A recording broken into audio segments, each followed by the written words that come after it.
Et si, dans quelques heures, une guerre pouvait devenir illégale? Aux États-Unis, une échéance cruciale approche. Donald Trump fait face à une limite constitutionnelle redoutée par tous les présidents américains engagés militairement sans déclaration officielle de guerre. Si le Congrès refuse d'approuver, tout bascule. La présence militaire contre l'Iran pourrait entrer dans une zone grise explosive, juridique, politique et militaire. Alors, Trump peut-il continuer seul? Le Congrès va-t-il l'arrêter? Et surtout, que se passe-t-il si Washington se divise en pleine crise internationale? On décrypte tout. Depuis plusieurs jours, la tension monte autour d'un possible affrontement direct avec l'Iran. Frappes ciblées, déploiements stratégiques, bases américaines placées en état d'alerte, alliés régionaux mobilisés, marchés financiers sous pression. Chaque déclaration officielle est désormais scrutée minute par minute. Chaque mouvement militaire peut faire basculer la situation. Dans le Golfe, en Irak, en Syrie, dans les couloirs diplomatiques européens comme dans les capitales du Moyen-Orient, tout le monde retient son souffle. Car un simple incident pourrait déclencher une escalade incontrôlable. Mais derrière les missiles, les avions de combat et les discours martiaux, un autre front s'ouvre maintenant. Un front moins visible, mais potentiellement décisif, celui du droit américain. Car aux États-Unis, le président n'a pas tous les pouvoirs. Contrairement à l'image d'un commandant en chef capable de décider seul, la Constitution américaine prévoit un équilibre délicat entre l'exécutif et le législatif. Autrement dit, la Maison-Blanche peut initier une réponse militaire rapide, mais elle ne peut pas transformer indéfiniment une opération ponctuelle en guerre durable sans rendre des comptes. Et c'est ici que tout se complique pour Donald Trump. Car lorsqu'un président engage l'armée sans déclaration officielle de guerre, une horloge institutionnelle commence à tourner. Au départ, l'urgence peut justifier l'action. Mais avec le temps, le Congrès doit intervenir. Valider. Encadrer. Ou stopper. Et ce moment approche. Donald Trump arrive maintenant à un carrefour critique. S'il obtient le soutien du Congrès, il renforce sa position face à l'Iran et face au monde. S'il échoue, il risque une confrontation politique majeure à Washington. Et si le pays se divise au sommet de l'État en pleine crise internationale, le signal envoyé aux alliés comme aux adversaires pourrait être dévastateur. Car dans ce type de confrontation, la puissance militaire compte. Mais l'unité politique compte parfois encore davantage. La question n'est donc plus seulement militaire. Elle devient institutionnelle. Et peut-être même historique. Car aux États-Unis, le président n'a pas tous les pouvoirs. Contrairement à l'image d'un commandant en chef capable de décider seul, la Constitution américaine prévoit un équilibre délicat entre l'exécutif et le législatif. Autrement dit, la Maison-Blanche peut initier une réponse militaire rapide, mais elle ne peut pas transformer indéfiniment une opération ponctuelle en guerre durable sans rendre des comptes. Et c'est ici que tout se complique pour Donald Trump. Car lorsqu'un président engage l'armée sans déclaration officielle de guerre, une horloge institutionnelle commence à tourner. Au départ, l'urgence peut justifier l'action.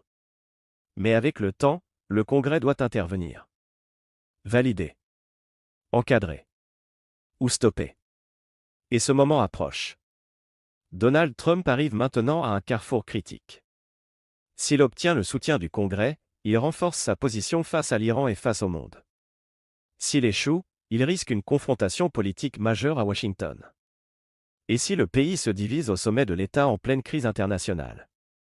Le signal envoyé aux alliés comme aux adversaires pourrait être dévastateur. Car dans ce type de confrontation, la puissance militaire compte. Mais l'unité politique compte parfois encore davantage. La question n'est donc plus seulement militaire. Elle devient institutionnelle. Et peut-être même historique. Après toute intervention militaire non officiellement déclarée, une véritable horloge politique se met en marche.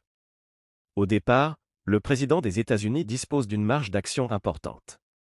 En cas d'urgence, de menace immédiate ou d'attaque contre les intérêts américains, il peut ordonner des opérations rapides sans attendre un long débat parlementaire. C'est le principe de la réactivité stratégique. Quand les événements s'accélèrent, la Maison-Blanche veut pouvoir frapper vite, protéger ses forces, sécuriser ses bases et envoyer un message de fermeté. Mais ce pouvoir n'est pas illimité. Il existe une frontière essentielle entre une réponse militaire ponctuelle et l'entrée durable dans un conflit. Et cette frontière, ce sont les institutions américaines qui sont censées la fixer. Passé un certain délai, le président doit convaincre le Congrès. Il doit expliquer les objectifs. Il doit justifier les risques. Il doit présenter le coût humain, militaire et financier. Et surtout, il doit obtenir un soutien politique clair pour continuer. Sans ce feu vert, la légitimité de l'engagement devient immédiatement contestée. Car une question surgit alors, le président protège-t-il la nation, ou contourne-t-il les contre-pouvoirs? Et c'est exactement le piège qui se referme aujourd'hui. Donald Trump pourrait se retrouver face à une double bataille, à l'extérieur contre l'Iran, et à l'intérieur contre le système politique américain lui-même. Si aucune validation n'est obtenue, les opposants auront un angle d'attaque puissant. Ils pourront affirmer que la poursuite des hostilités viole l'esprit de la Constitution américaine, qui réserve au Congrès un rôle central dans les décisions de guerre. Ils dénonceront une présidence qui agit seule sur un sujet parmi les plus graves, envoyer un pays vers un conflit prolongé. Autrement dit, une guerre menée sans autorisation claire pourrait devenir politiquement toxique et juridiquement attaquable. Politiquement toxique, car chaque frappe deviendrait un sujet de controverse nationale. Chaque perte humaine raviverait les critiques. Chaque dépense militaire alimenterait la colère d'une partie du pays. Juridiquement attaquable, car des recours, des résolutions parlementaires ou des procédures institutionnelles pourraient être lancées pour contester la poursuite des opérations. Et dans ce type de crise, le temps joue contre le président. Plus le conflit dure sans aval officiel, plus sa position s'affaiblit. Plus les divisions internes deviennent visibles. Et plus les adversaires étrangers comprennent que Washington n'avance plus d'un seul bloc. La vraie menace n'est donc pas seulement militaire. C'est aussi celle d'un pouvoir contesté au moment précis où il cherche à projeter la force. Le problème pour Trump, ce n'est pas seulement l'Iran. C'est Washington. Car dans ce dossier, la bataille la plus difficile ne se joue peut-être pas au Moyen-Orient, mais au Capitole. Le Congrès américain apparaît profondément fracturé. Et cette division complique chaque décision. D'un côté, les partisans d'une ligne dure contre Téhéran. Pour eux, l'Iran représente depuis longtemps une menace stratégique majeure, influence régionale, réseaux armés alliés, programmes nucléaires, attaques indirectes contre les intérêts occidentaux. Selon cette vision, attendre serait une erreur. Ils estiment qu'il faut frapper vite, montrer de la fermeté et rétablir la dissuasion avant que la situation n'échappe à tout contrôle. Pour ce camp, reculer face à l'Iran serait envoyer un signal de faiblesse au monde entier. Mais en face, un autre bloc s'organise. Celui des élus qui dénoncent le risque d'un nouvel enlisement militaire au Moyen-Orient. Ils rappellent les précédents irakiens et afghans. Des interventions présentées comme rapides, devenues longues, coûteuses et politiquement destructrices. Pour eux, entrer dans une confrontation ouverte avec l'Iran pourrait entraîner une spirale incontrôlable, attaque régionale, hausse du pétrole, pertes humaines, extension du conflit, usure intérieure. Ils refusent qu'une nouvelle guerre commence sans débat national clair. Et entre ces deux camps, se trouve probablement le groupe le plus décisif, les élus prudents.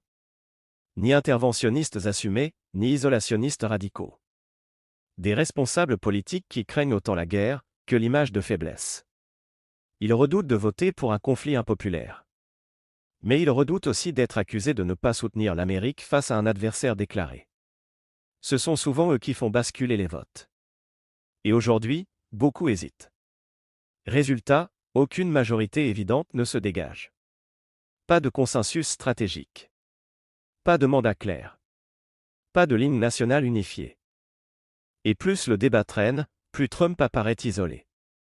Car dans une crise internationale, le temps politique peut devenir un adversaire. Chaque jour sans accord renforce l'idée d'un pouvoir contesté. Chaque désaccord public fragilise l'image de leadership présidentiel.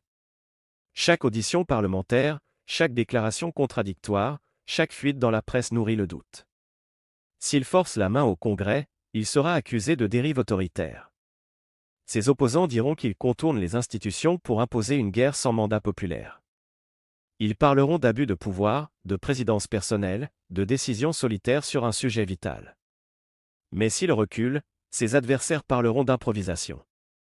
Ils affirmeront qu'il a menacé sans stratégie, mobilisé sans plan, reculé sous pression. Autrement dit, agir coûte cher. Ne pas agir coûte aussi cher. Le piège politique est total. Et pendant que Washington se divise, Téhéran observe. À Téhéran, Cette bataille institutionnelle américaine est suivie de très près. Pourquoi? Parce qu'en géopolitique, les divisions internes d'une grande puissance sont toujours analysées comme des signaux stratégiques. Et lorsqu'il s'agit des États-Unis, première puissance militaire mondiale, chaque fracture politique peut avoir des conséquences bien au-delà de Washington. Les dirigeants iraniens savent qu'un président contesté intérieurement devient plus difficile à lire. Moins prévisible, mais parfois plus dangereux. Pourquoi dangereux? Parce qu'un dirigeant fragilisé sur le plan intérieur peut être tenté de compenser par la fermeté extérieure. S'il sent son autorité remise en cause, Donald Trump pourrait chercher à reprendre l'initiative par une démonstration de force, frappe ciblée, menace accrue, renforcement militaire régional, discours plus offensif. L'objectif serait clair, apparaître comme un chef incontestable au moment où ses adversaires le contestent chez lui. C'est un réflexe classique dans l'histoire des crises internationales.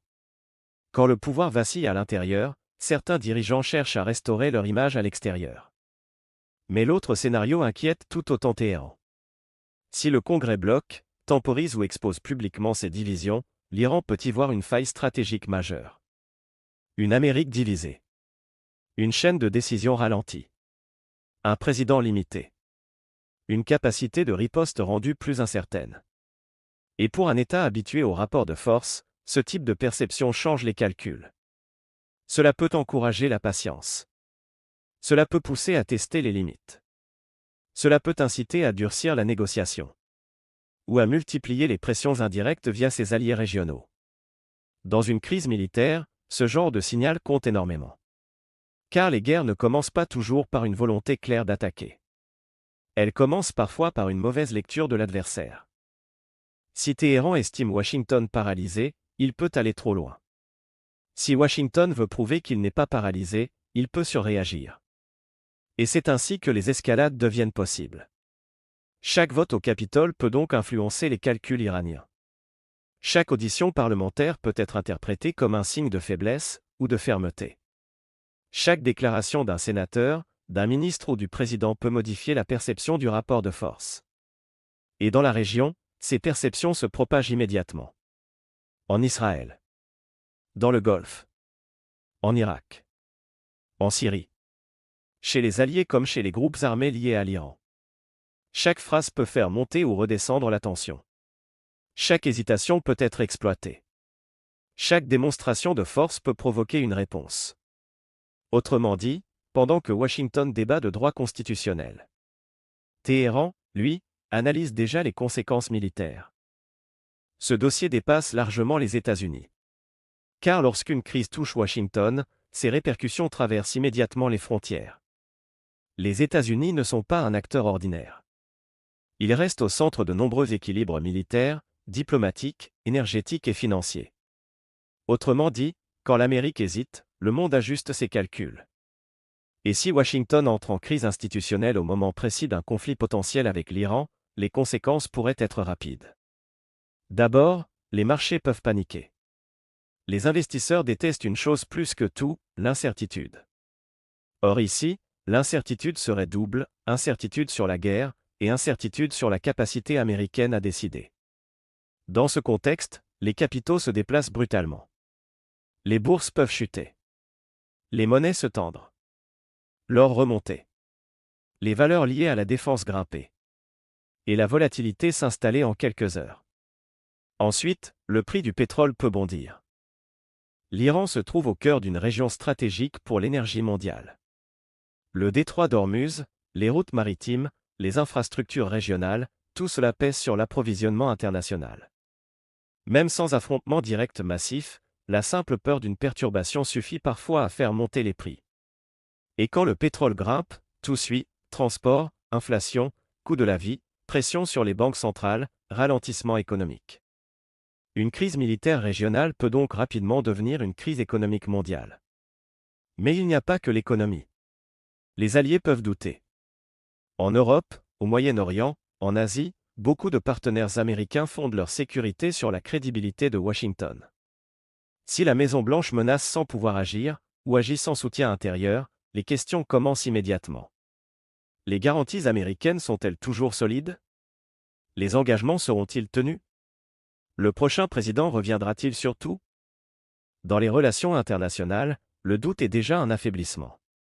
Et face à cela, les adversaires peuvent tester les limites américaines. Pas forcément par une guerre ouverte, mais par des provocations calibrées. Cyberattaque. Pression maritime. Avancée territoriale. Soutien à des groupes alliés. Campagne de désinformation. Chaque acteur hostile peut chercher à mesurer jusqu'où Washington est capable d'aller, pendant qu'il se dispute avec lui-même. C'est pour cela qu'une guerre moderne ne se joue pas seulement sur le terrain. Elle se joue aussi dans les parlements, où se décide la légitimité politique. Dans les médias, où se construit la perception publique. Dans les marchés financiers, où se mesure la confiance mondiale. Et dans les esprits, où se calcule le rapport de force. Aujourd'hui, ce rapport de force est flou. Trump menace, mais le Congrès hésite. L'armée est puissante, mais le mandat politique reste incertain. Les alliés attendent, les adversaires observent, les marchés anticipent. Et parfois, dans l'histoire, ce n'est pas la faiblesse réelle qui provoque les crises, c'est la confusion sur la force réelle. Nous entrons désormais dans la phase la plus sensible. Le temps du débat théorique se termine. Le temps des décisions commence. Et à ce stade, 3 scénarios principaux peuvent se dessiner. Premier scénario, le Congrès soutient Trump. Dans cette hypothèse, Donald Trump obtient ce qu'il recherche avant tout, une légitimité politique claire. Le Congrès valide la poursuite des opérations, approuve la ligne générale de la Maison-Blanche ou accorde au président la marge de manœuvre nécessaire pour agir. Le message envoyé serait puissant. À l'intérieur des États-Unis, cela montrerait une unité nationale face à la crise. À l'extérieur, cela signalerait que Washington reste capable de parler d'une seule voix lorsqu'un enjeu stratégique majeur surgit. Pour Trump, ce serait une victoire politique importante. Il pourrait affirmer que sa fermeté a convaincu les élus. Il renforcerait son image d'homme d'autorité. Et face à l'Iran, il disposerait d'un levier supplémentaire, la crédibilité. Car un président soutenu par le Congrès est toujours plus redouté qu'un président isolé. Mais même ce scénario comporte des risques. Une fois validé, Trump serait aussi davantage responsable des conséquences. Si le conflit s'enlise, si les pertes augmentent ou si les objectifs restent flous, le soutien initial pourrait rapidement se fissurer. Autrement dit, gagner le vote ne garantit pas gagner la crise. Deuxième scénario, le Congrès bloque ici, la rupture serait frontale. Le Congrès refuse de donner son aval, limite les financements, exige un retrait ou conteste publiquement la stratégie présidentielle.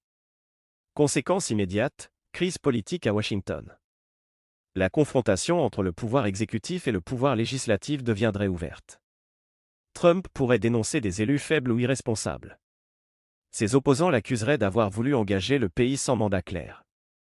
Le bras de fer institutionnel prendrait le dessus sur la gestion stratégique. Et pendant que Washington se dispute, les acteurs étrangers observeraient une Amérique divisée. Sur le plan militaire, cela pourrait provoquer un recul tactique. Réduction d'opérations.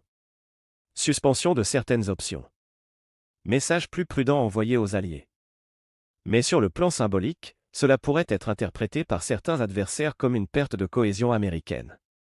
Ce scénario limiterait peut-être la guerre, mais il ouvrirait une crise de pouvoir intérieur majeure. Troisième scénario, l'ambiguïté totale. C'est souvent le scénario le moins spectaculaire, et pourtant le plus dangereux. Ni validation claire. Ni refus net. Des votes reportés. Des résolutions floues. Des déclarations contradictoires. Un Congrès qui critique sans trancher. Une Maison-Blanche qui agit sans mandat explicite. En apparence, cela évite l'explosion politique immédiate. Mais en réalité, cela crée le pire environnement possible, l'incertitude permanente. Les alliés ne savent plus quelle ligne suivre. Les marchés ne savent plus quoi anticiper. Les adversaires ne savent plus où se situe la limite réelle. Et quand personne ne comprend clairement les règles du jeu, les erreurs de calcul deviennent beaucoup plus probables. Trump pourrait multiplier les initiatives pour montrer qu'il contrôle la situation. Le Congrès pourrait dénoncer après coup des décisions qu'il n'a pas empêchées. L'Iran pourrait tester les lignes rouges américaines sans savoir où elles se trouvent réellement. C'est dans ces zones grises que naissent souvent les escalades involontaires. Pas par stratégie. Par confusion. Au fond, le sujet n'est pas seulement de savoir quel scénario se produira. Ce n'est pas uniquement une question de calendrier politique. Ce n'est pas seulement un affrontement entre Donald Trump, ses opposants et le Congrès. Et ce n'est même peut-être pas, pour l'instant, une simple question de guerre ou de paix. La vraie question est plus profonde, les États-Unis vont-ils gérer cette crise avec clarté ou avec improvisation? Car dans une confrontation face à une puissance comme l'Iran, installée au cœur d'une région parmi les plus inflammables du monde, l'improvisation peut coûter bien plus cher qu'un mauvais vote. Une décision confuse peut provoquer une surréaction. Une hésitation mal interprétée peut déclencher une escalade. Un message contradictoire peut encourager un adversaire à aller trop loin. Et une division interne trop visible peut fragiliser la posture américaine au moment précis où elle cherche à imposer la dissuasion. Dans les prochaines heures, ce n'est donc peut-être pas seulement une bataille institutionnelle qui se joue. C'est aussi un test de crédibilité. Un test de leadership. Un test de cohérence stratégique. Et parfois, dans l'histoire, les grandes crises ne commencent pas quand les armes parlent, elles commencent quand les centres de décision cessent d'être clairs. La vraie question n'est donc peut-être pas « y aura-t-il guerre avec l'Iran ?» La vraie question est « qui décide réellement de la guerre aux États-Unis ?» Le président, au nom de l'urgence et du commandement militaire? Le Congrès, au nom de la Constitution et du contrôle démocratique? Ou personne clairement, ce qui serait le scénario le plus dangereux? Car Trump approche d'une date limite décisive. Le Congrès peut le soutenir. Et dans ce cas, Washington afficherait une unité qui renforcerait son poids face au monde. Le Congrès peut le freiner. Et cela ouvrirait un bras de fer politique interne à très haut risque. Ou le Congrès peut plonger l'Amérique dans l'incertitude. Par hésitation. Par calcul politique. Par incapacité à trancher. Et dans ce genre de moment, l'incertitude peut être plus explosive qu'un missile. Parce qu'un missile détruit une cible. Mais l'incertitude peut déstabiliser toute une région. Alors, selon vous, Trump doit-il pouvoir agir seul en cas de crise majeure pour répondre rapidement aux menaces? Ou le Congrès doit-il garder le dernier mot pour éviter qu'un seul homme puisse engager l'Amérique dans une guerre? Dites-le en commentaire. Le débat est ouvert. Et abonnez-vous à Geopolitica News pour suivre les grandes tensions, les rapports de force et les crises qui redessinent le monde en temps réel.